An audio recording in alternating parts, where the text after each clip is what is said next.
Hey gamers, let me tell you about a little tale about this small indie game named Street Fighter 6. So the game's being revealed and I think it's gonna be swag and everything, right? It's like, oh wow, it's Street Fighter 3 too, and whoa wow, it's totally be fun and not like half a Ubisoft game, that's nice, I gotta buy this game. But I was a console plebeian. I was like, oh yeah, this game is not gonna run on my PS4. I know it's on PS4, but it's not gonna work there, you know? So I buy a new fancy smancy PS5, ooh, and you know, I have my fun with it. It's like, oh look, Astro's Playroom, wow. Oh look, it's got an SSD. Wow, load times. I didn't have a good laptop at the time. The only one I had struggled to run like fucking Sony Vegas, but in retrospective, I don't think any computer on the planet can somehow make Sony Vegas run good. And so fast forward a bit, I kind of stopped digging Street Fighter 6, but I still use my PS5 to play Strive. I have tons of hours on Strive on my PS5. But a few months after I bought this console, I actually bought a good laptop. One that's like not amazing, but you know, one that isn't exactly a slouch either. And I had a Steam account already, but now I find myself playing more and more games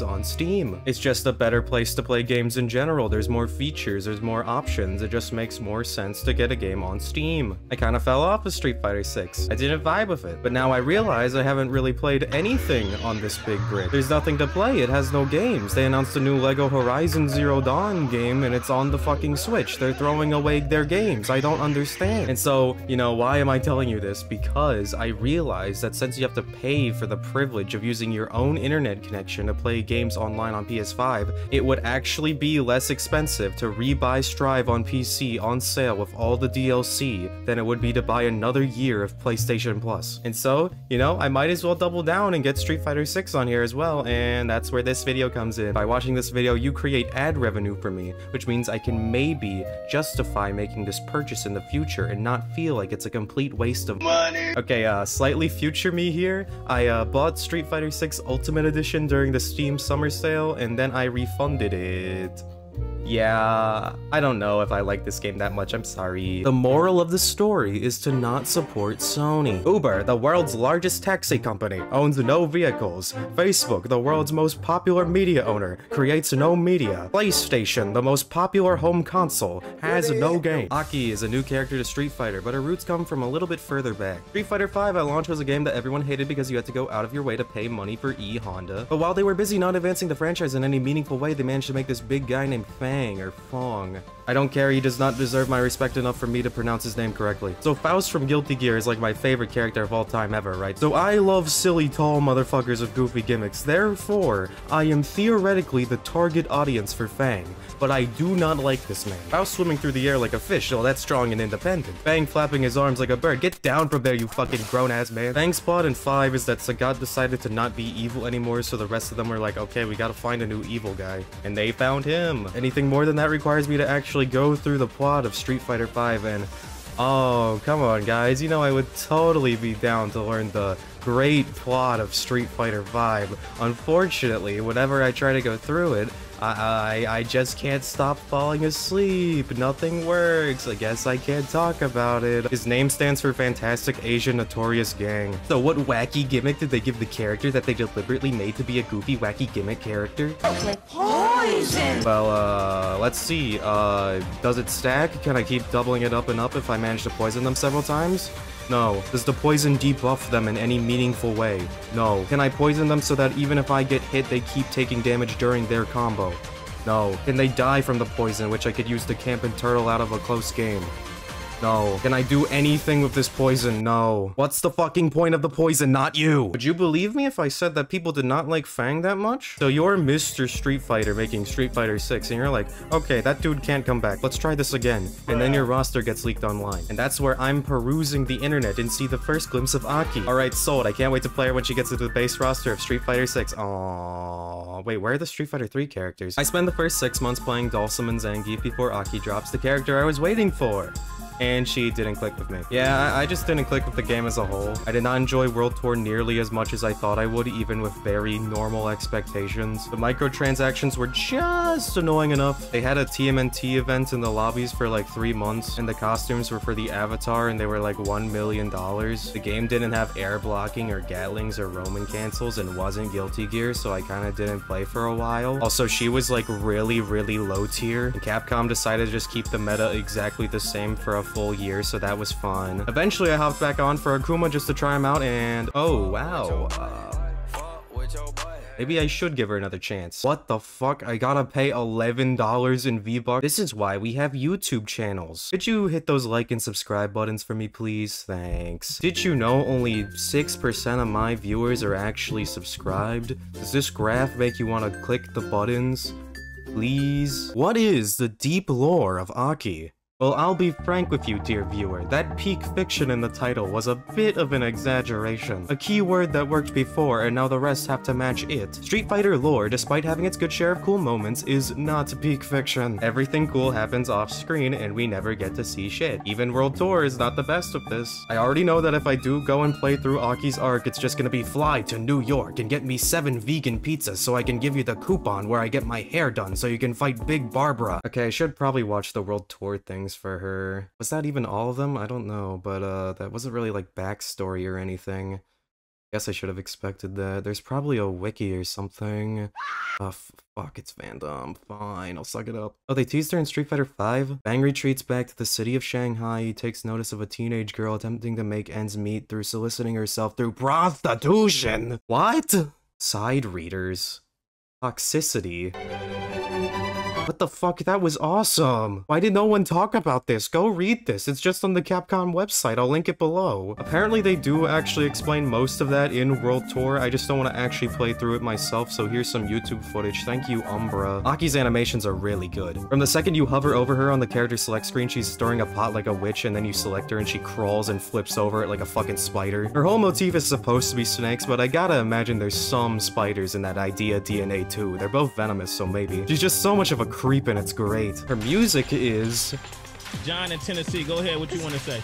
That shit is fucking trash, dog. One of the better themes in the game. I can remember a few notes of it from the top of my head. It's not great, though. Not like... Or Guilty Gear. Guilty Gear and JoJo always name stuff after musicians, but it's always really old stuff. When are they gonna name something after a band that I personally like? If only there was a segue that could— Hello and welcome to ranking every Tally Hall song. Yes, this is actually what we're doing. I have smuggled this Tally Hall video inside of your other video, to the point where I have recorded and scripted and finished this whole thing before even picking what the next video is gonna be about. This could be about Raven, it could be Chip, it could be anyone, it might not even be Guilty Gear. This is actually going to be the next several minutes. This is hard committing to the bit. I will be ranking every Tally Hall song. I am including Hawaii Part 2 because if we did not, we would only have 2 albums and now instead we have 3. There are other albums under strange labels, however, the bit has to end somewhere. Joe Holly should probably be here instead of Hawaii Part 2 since that one actually has all the Tally Hall members on it, but I am somewhat controversially not including the bonus tracks because I have no idea how to rank them. I'm sorry, I do not know how to rank a track consisting entirely of chicken noises, a song entirely consisting of humming, and a song about a tragedy. I don't know how to do that. Good Day, first song of the first album, solid start, gonna go right in B tier. Greener, just solid, gonna throw it in B minus, you know, getting the ball rolling. Welcome to Tally Hall. Now this one is unfortunately white people rap.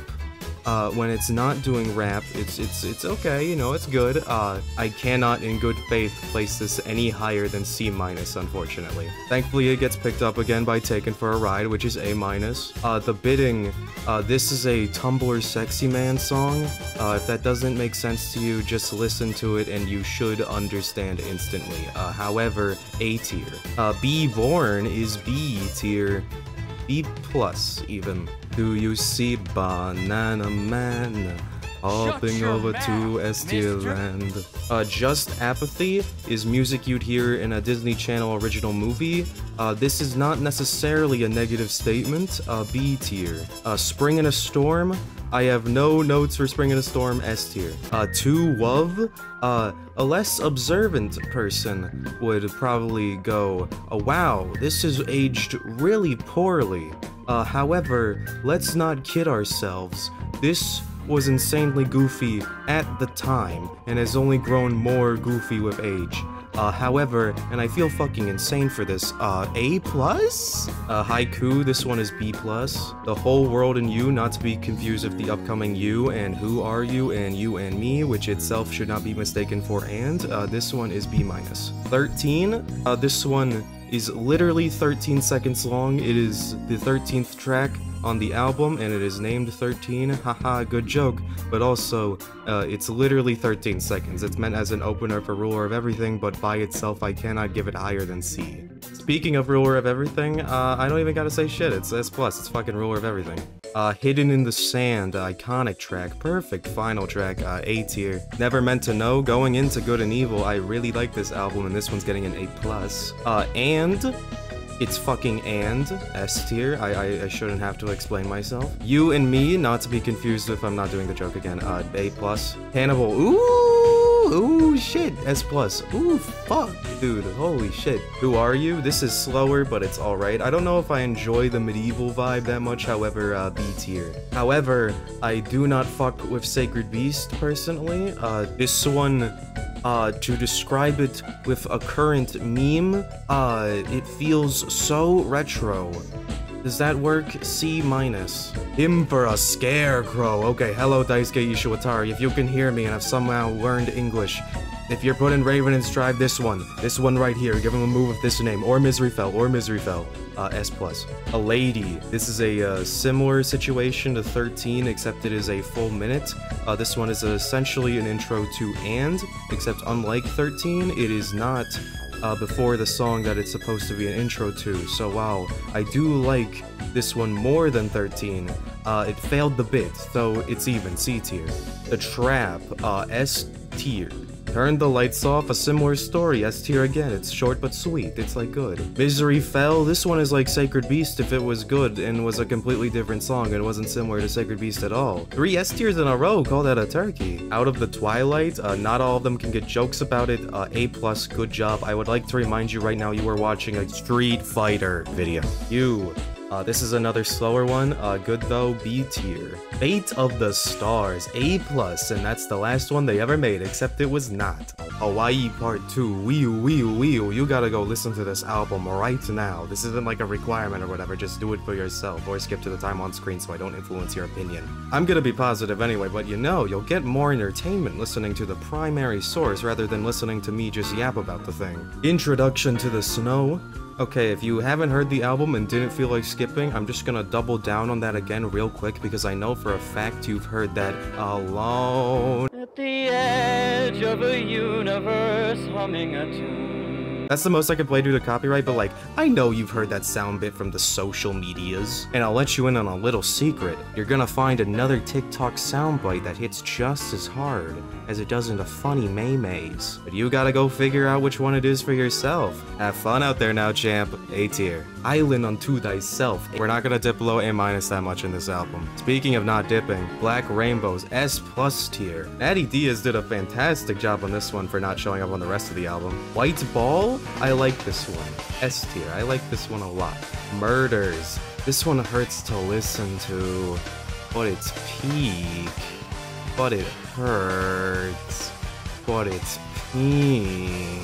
If this one wasn't in the album, I feel like the whole thing would fall apart. I feel like it has to be S+. There's no other way. Base Station 7. This is the one that's entirely in Japanese, except the bits that aren't. Just to make the tier list look a little less top-heavy, B+. But like a high B+, you'll understand. The Mind Electric. This one is the litmus test for the album. The entire track is mirrored.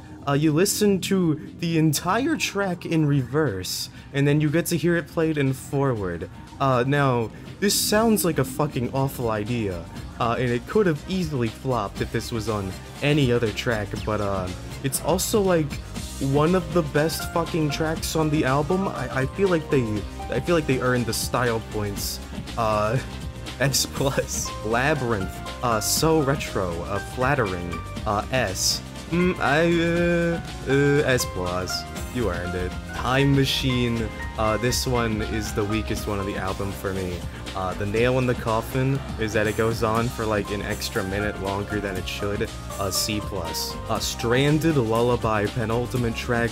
break out that ukulele you were in the bow, put it in S. Dream Suite in C major. Okay, the fucking wiki for this track reads, Joe Hawley went on a family trip to Hawaii in 1997, and while there, a melody and chord progression came to him, which formed the basis for the song Dream Suite in C major. The rest of Hawaii Part 2 was formed around the song. This track was in the fucking kitchen for 15 years. S+.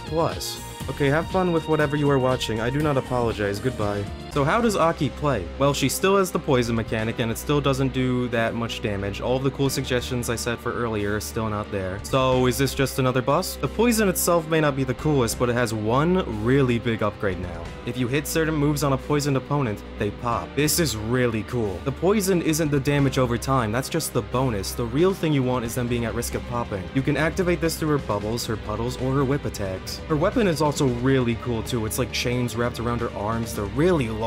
It's a really cool design. It feels like an assassin's weapon. If they pop, they'll be sent into a launcher or staggered. If you're smart, you can do some really cool stuff, but I personally keep going for the moves that don't connect but really look like they should. You want to play a little bit of a keep away game. You have a lot of really long reaching attacks, so you can kind of just swat at some characters. Combine that with your bubbles and your poison puddles that control space, and you can kind of just hang back for a bit. But of course, you're not going to want to hang back the whole game, because Aki has something I love in fighting game characters. Goofy as fuck movement options. Aki is a snake, so just fucking slide across half the stage, why don't you? You can go super far, not as far, or do a fake out that actually moves you backwards. If you don't like the ground, why not use Cruel Fates and go to the skies? This move looks like it'd be fun as hell to do in real life. It's -3 on block, so be careful, but if it hits, it's very funny. If you meet them in the air, they're stuck in a knockdown. And finally, the best movement option, Sinister Slide. The second I saw this in the trailers, I popped off so hard, and then it didn't work at all when she first launched. Just get down and crawl on the ground. You have a bunch of options out of this. You can cancel it by pressing up, you can kick out of it, you can grab them, or you can jump out like a drill. Can poison and pop. This move isn't safe at all, but it's very cool. Again, I want to point out her animations. She has such flexible poses. You can tell they have a lot of fun with her, especially her jump attacks. What the fuck is she doing? Her supers are great. Level 1 is just a standard reversal super. Level 2 has these cool Doc Ock tentacles that put down a really big poison puddle that stays for a long time. This puddle actually slowly moves forward over time, which could maybe mean this poison puddle is somehow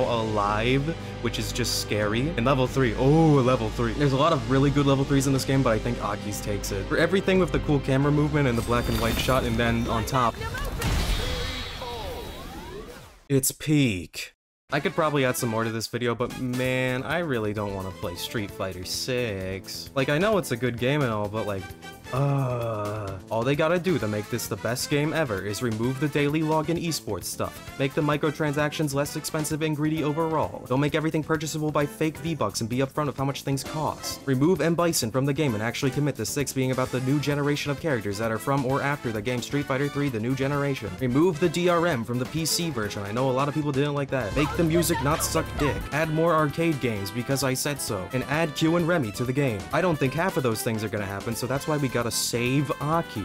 We gotta get her into a game that's peak, and I know just the place.